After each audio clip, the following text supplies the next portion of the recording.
Dag sa mga botante sa First District sa usa ka mall sa Ecoland sa Davao City alang sa satellite registration nga gipahigayon sa Commission on Elections. Ani report.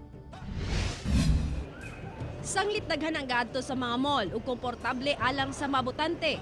Dinhi gipahigayon sa Comelec First District sa SM Ecoland ang ilang satellite registration. Ang end sa mo ang satellite registration will be on the 24th.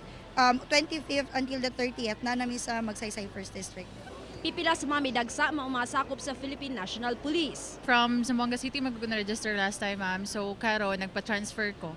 Ugma, bisitahon sa Comelec First District ang dato luho sa Barangay Maa alang sa satellite registration. Samtang sa Miyerkules, bisitahon usab nila ang Barangay Katalunan Pequeño.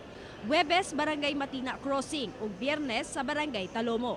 Samtang sa Sabado, ipahigay ng satellite registration sa Ateneo de Davao University. Sa barangay, we can target at 900 in one day sitting. So I don't know kung pila siguro mag-abot siguro tag about 800 or more.